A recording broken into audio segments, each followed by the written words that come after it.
cada vez que nos reunimos, y eso es una tradición que comenzamos el año pasado, pero la queremos seguir, y es una vez graduamos a los jóvenes, y cuando decimos graduados es que transicionan o pasan de un ministerio a otro, como acaban de orar.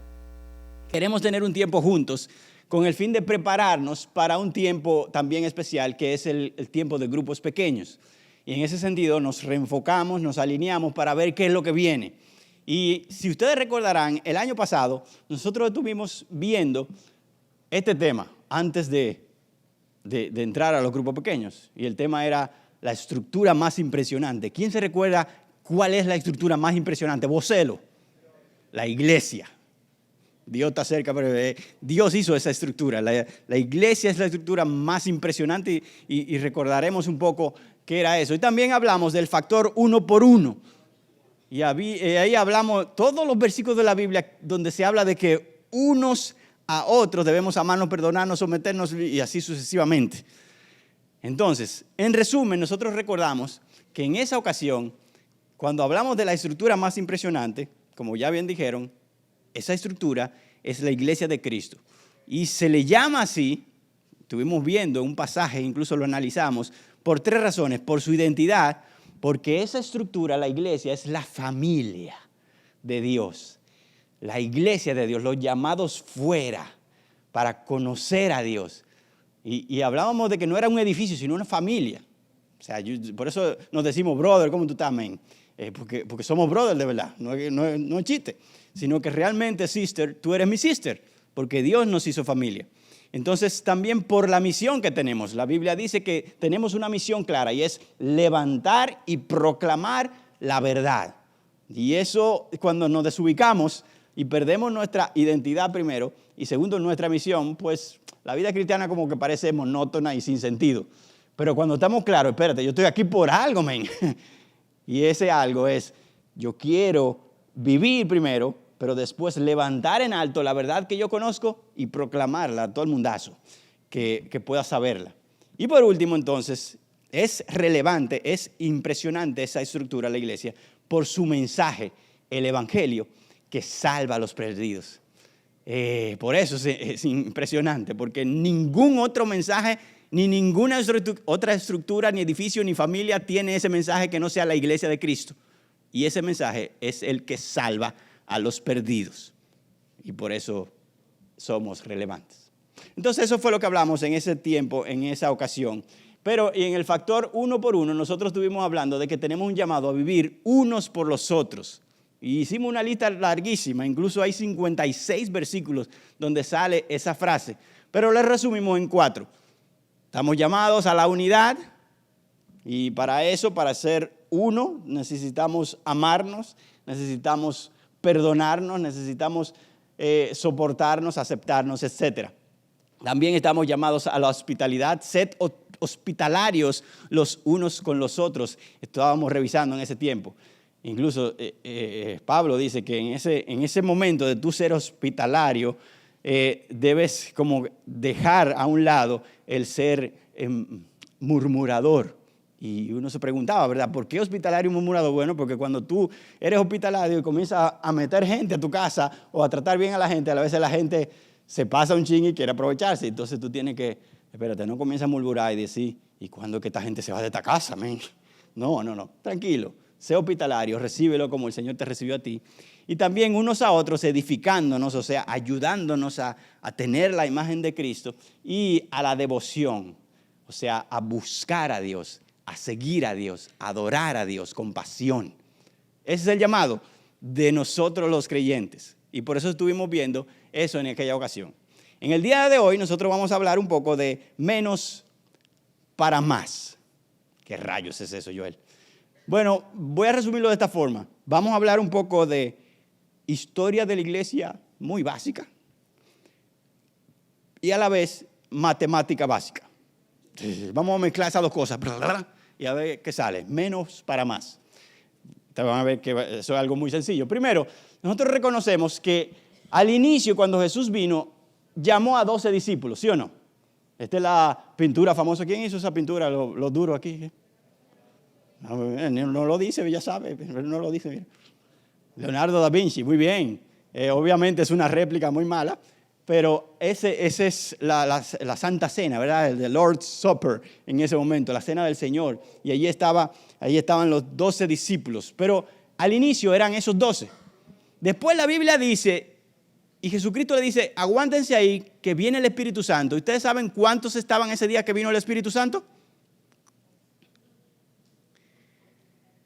120. Cuando el Espíritu bajó y bautizó a todo el que estaba allí, lo llenó de lenguas de fuego. 120 personas, ya de 12 pasaron a 120, y allí vino el Espíritu de Dios. Y ese día se llama el día de Pentecostés. Y ese mismo día, asombrosamente, uno de ellos, llamado Pedro, se para, porque le están diciendo, y estos borrachos que ustedes tienen ahí, se para a defender la verdad y proclama el Evangelio. Y de 120 pasan a 3,000 personas. De una iglesita a una mega church, una mega iglesia. Increíble, ¿verdad? Ustedes se imaginan, a los 12 al principio se reunían en un saloncito ahí cualquiera. Después de 120 tuvieron que ampliarse al salón A. Después llegaron 3,000, espérate, que hacer las reuniones hay que hacerlas en el templo. Pero nosotros conocemos que ese número no se quedó allí, sino que ese número siguió creciendo. Vamos a recordar un poco algo, y es que ellos se reunían en ese tiempo en un lugar del templo. Aquí está el templo, pero el templo tenía a su alrededor algunos espacios adicionales, y entre esos estaba el pórtico de Salomón. Otro pórtico era real, otro el pórtico norte, y así sucesivamente. Pero ellos se reunían aquí, y allí cabían muchas personas. Como ustedes pueden ver, era todo un reguero de columnas, pero un espacio grandísimo donde se reunían los cristianos a sus inicios, y podían caber más de 3,000 personas incluso. Pero vamos a volver a las matemáticas otra vez. Al principio, ¿cuántos eran? 12. Después de 12, ¿cuántos vinieron? 120. Después de 120, ¿cuántos fueron? 3,000. Ok. Después de 3,000, la Biblia dice lo siguiente. Pero muchos de los que habían oído el mensaje creyeron, llegando el número de los hombres como a 5,000. ¿El número de los quién? De los hombres. O sea que ahí no están las mujeres, ni los niños, ni nada de eso. Pero vamos a dejar los hombres solamente. Y ese número se aumentó a 5,000. Eso se mencionó en el capítulo 4, y ahora en el capítulo 5 dice lo siguiente. Y más creyentes en el Señor, multitud de hombres y mujeres se añadían constantemente al número de ellos. Sigue ahora en el capítulo 5 más adelante. He aquí que habéis llenado a Jerusalén con vuestras enseñanzas.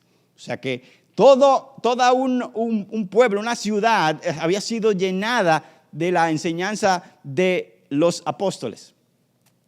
Y además de eso, dice, y la palabra de Dios crecía en el capítulo 6 de Hechos, y el número de los discípulos se multiplicaba en gran manera en Jerusalén, y muchos de los sacerdotes obedecían. O sea que hasta los mismos líderes religiosos judíos venían y creían en Jesús. Capítulo 6. En ese mismo capítulo, un poquito ahí mismo, en ese verso, dice, hermanos, ya veis cuántos miles, y en el original significa decenas de miles, hay entre los judíos que han creído. O sea que ya no eran solo 5,000 ni 15,000, porque si eran solo hombres los 5,000, puede ser que subieran a 15,000 por las mujeres y los niños, sino que ahora eran decenas de miles, o sea, 20,000 o 40,000 o 50,000 o hasta 100,000. En fin, toda la ciudad, como ellos bien dijeron, se llenó de la palabra de Dios, y creyentes llenaron la ciudad. Se armó un lío ahí, hermanos. Un lío porque, ve acá, estos judíos, creyentes todo el tiempo en la ley, ahora comienzan a creer en Jesús, que es su Salvador y es el Mesías, y comienzan a vivir de otra forma. Pero una de las preguntas más curiosas es, ven acá, brother, si realmente eran 50,000 o decenas de miles, ¿verdad? La pregunta es, ¿dónde rayos entonces se reunían? Porque no puede ser en ese pórtico de Salomón solamente. Y nosotros sabemos que ese fue uno de los lugares. ¿Pero dónde? ¿En qué otro lugar? ¿Ustedes saben alguno de ustedes? En casas. La Biblia lo dice claramente. Dice, y todos los días en el templo, como ya vimos, y de casa en casa no cesaban de enseñar y predicar a Jesús como el Cristo. Asombrosamente, estas personas de una muchedumbre de gente pasaron a decir, ven acá, ni siquiera aquí cabemos. Es el momento de que nos repartamos por todos lados. Y allá en tu casa tú te reúnes, y allá en mi casa yo me reúno. Y comenzamos a seguir enseñando y predicando a Jesús como el Cristo. Un mensaje, el Evangelio, el centro del Señor. Pero ahora este grupo de personas no solo se reunía en el pórtico de Salomón, sino en casas. Y no como la tuya, como la mía, ¿verdad? Sino en casas como estas, muy humildes y muy antiguas. Y allí se reunían y hablaban de las obras de Cristo y creían en el Señor. Del grupo grande pasaban al grupo más pequeño. ¿Por qué? ¿Para qué? Y ojo, eso no quiere decir que el grupo grande está mal, porque ellos siguieron reuniéndose en grupo grande, pero continuaron o comenzaron también a reunirse en grupos más pequeños. Pero la pregunta es, ¿para qué? ¿Cuál es el beneficio de eso? ¿Cuál es el beneficio? Oye, a mí me encanta, bueno, ya no me encanta tanto como le decía a algunos, pero me encantaba antes yo ir a un concierto de 50,000 personas. ¡Bárbaro! Un partido de fútbol en el estadio lleno. Y los oídos tronándote. Y todo temblando. Pero, ¿tú te imaginas que en la IBI también tuviéramos 50,000 gente juntas? Pero sinceramente, pasan los meses, y 50,000 gente junta. Emocionalmente me voy a sentir bien un tiempo, pero en otras ocasiones me va a faltar algo. Y lo que va a faltar es lo que tú y yo ya vimos. Va a faltar el vivir lo que es la estructura llamada la iglesia y el vivir lo que es el factor uno por uno. No hay forma de que la muchedumbre de gente de cristianos de ese tiempo, de 100,000 gente, pudieran vivir lo que es la familia de Dios. No hay forma. Yo puedo en esa muchedumbre gritar y oír cosas y emocionarme, pero difícilmente voy a profundizar y llegar a considerar a alguien como familia. ¿Para qué entonces se reunían en grupos más pequeños? Para vivir la familia de Dios, para estudiar y levantarla, proclamar la verdad, para conocer y vivir el Evangelio de Jesús. Por eso, y también si nos vamos del otro lado, lo hacían para amar, perdonar y estimularse los unos a los otros, para edificarnos mutuamente, para motivarnos y animarnos a vivir para Cristo. Brother, yo soy ser humano. Cuando yo soy nuevo en un sitio, a mí me encantaría que nadie me conociera o que nadie percibiera mucho, porque yo soy medio tímido también, aunque tú no lo creas, yo soy introvertido. Yo llego a un sitio y yo no conozco a nadie y yo en ese sitio puedo sentarme a oír y ahí, espérate, cuidado, ojalá que no me digan mi nombre de allá arriba para que nadie me conozca. Y yo me voy, estuvo muy bien la música, el tipo habló muy bien, pero ya estoy en casa tranquilo. Y eso está bien, a mí me pasa eso. Ahora, eso pasa un tiempo y yo estoy seguro que pasan los meses, pasan los años incluso, y alguien me preguntará, brother, ¿y a quién tú conoces ahí? Bueno, al portero que me abre, al parqueador pero, brother, ¿esa es la iglesia que tú vas? Sí, man. Porque a ninguno de nosotros nos gusta como que tanta cercanía. Bueno, hay algunos que sí, que son melosos, no sé, medio caramelosos, como pegajosos. ¿Cómo es que se dice a los dominicanos? Salamero, exacto. Y eso de sí, muchachos, y siempre. Pero hay otros que no. Incluso otros somos más tímidos que no nos gusta hablar de nuestras cosas y es difícil eso. Pero la realidad, brother y sister que estás aquí hoy, si no hay cercanía, no hay familia. Si no hay cercanía, no hay el unos a otros. No es posible yo amar al otro y que él me hable a mí si no estoy cerca de él. Entonces, por eso esa iglesia pasó de ese grupo grande a un grupo más pequeño, por un gran para. Y ese gran para es que nos lleva a nosotros a hacernos más pequeños, a hacernos menos, para hacer más, para profundizar más. Nos hacemos menos en número para ser más fuertes, unidos, santos, más motivados, más apoyados el uno al otro, en fin, más discípulos de Cristo. Por eso es que nosotros tratamos de no simplemente juntar a todos los jóvenes aquí, vamos a hacer conciertazos, sí, eso lo vamos a hacer varias veces. Incluso viene por ahí Jóvenes por su Causa, que va a venir mucha gente. Y eso lo vamos a seguir siendo. Pero ¿te imaginas cada sábado un Jóvenes por su Causa, 3,000 jóvenes, 3,000 jóvenes, 3,000 jóvenes, 3,000 jóvenes? Sería perísimo, pero tú y yo sabemos que no conoceríamos a mucha gente, no creceríamos según el formato bíblico de hermanos y discípulos. Y es por eso, amados, que muy pronto nosotros iniciamos nuestros JPG. Y para los que no saben lo que son los JPG, son los jóvenes en pequeños grupos. Y yo creo que para muchos de nosotros, sobre todo aquellos que tal vez llegan por primera vez en estos tiempos, las primeras visitas, los que pasan de un ministerio a otro, incluso los que ya estamos mucho tiempo, el estar ahora con un grupo más pequeño donde pueda yo conocer y ser conocido, donde pueda compartir muchas cosas, la palabra de Dios, y como yo vi en la foto de algunos grupos del año pasado, hasta hamburguesas hicieron y parrillada y partían bizcochos aquí en el salón, y yo, ¿qué es esto? Pero esa es la idea de los grupos pequeños, que podamos compartir más íntimamente y conocernos más. Entonces, voy a explicar algo nuevo este año. Algo nuevo este año es que no todo el mundo va a tener el mismo material, sino que Panas va a tener estos dos materiales. Uno para los varones, otro para las muchachas. Y ellos van a estudiar ese libro, Soy realmente cristiano, y el otro, Chicas sabias en un mundo salvaje.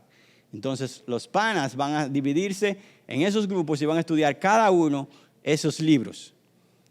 En el caso de GAP, vamos a tener los mismos libros estos, pero le vamos a añadir 3 más. Y es cómo tener una relación genuina con Dios, loco amor, y eso no es de romance, para que aclaren bien. Loco amor es como tener más pasión por el Señor.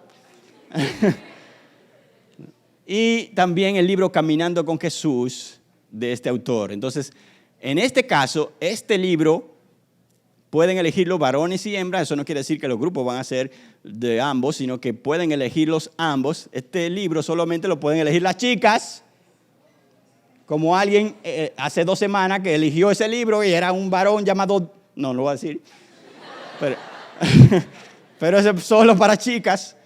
Este también lo puede elegir ambos. Bien. Y en el caso de ya, también tienen esos 3 libros similares al GAP, igual, pero se le van a añadir y van a cambiar, y va a ser uno, Ama tu cuerpo, de Nancy Pearcey. También lo pueden elegir varones y hembras. Y masculinidad, la parte feminidad no se va a tocar, sino solo masculinidad, y solo lo van a elegir los chicos. Y eso va a ser el YAD. Eso es muy importante porque así es que nos vamos a dividir en este año. Y te van a dar 2 opciones. Tu favorito de esos libros y tu segundo favorito, por si acaso el primer favorito no se te da, se te va a dar el segundo. Y es posible que tú caigas con personas que similar eligieron el mismo libro. ¿Ok? Entonces, importante. La fecha de inicio, rayé, como decimos, es el 24 de agosto. Nosotros vamos a comenzar los grupos pequeños JPG el 24 de agosto. O sea, no el sábado que viene, sino el sábado de arriba. Así que qué bueno que ya algunos llegaron de vacaciones y de viaje. ¿Cuánto tuvieron? No levanten la mano para que no den envidia a otros que nos quedamos aquí cogiendo calor. Pero qué bueno que disfrutaron. Y todos vamos a estar juntos, pero separados, con el fin de ser menos para ser más. ¿Todo claro? Hay una sola petición que yo quiero terminar este tiempo de reflexión. Y es, brother, si está en la Biblia, el que tú y yo tengamos más cercanía con otros que tienen fe en el Señor, es porque Dios quiere eso, es su voluntad, y Él bendice eso. Así que yo te invito a ser valiente para que te unas a esos grupos y participes activamente en esos grupos. Yo sudaba las primeras veces que yo tenía que hacer algo en público o que yo tenía que abrirme con alguien, pero solo la fe en Dios mueve a los introvertidos y a los temerosos a decir, bueno, porque tú lo mandas, Señor, yo lo voy a hacer, y Dios bendice eso. Así que quiero motivar a todo el ministerio de jóvenes de la IBI a que nos unamos y seamos partícipes. Incluso que un día en ese grupo pequeño, ¿verdad? Si la cosa está como medio lenta, mira, ¿y qué tal si hacemos esto? Tú lo puedes decir. Y trae de repente unos bizcochitos que hizo tu mamá. Mira, que la abuela hace este tipo de pastelito de tallota, algo así, una cosa rara. Y lo lleva ahí. Pero no sé, hazte partícipe de alguna forma. Ay, aquí está Anthony diciendo que no, que se... Oye, di que el que come tallota y el que tiene una tierra en Asua no tiene nada, algo así. Pero hazte partícipe, esa es la idea.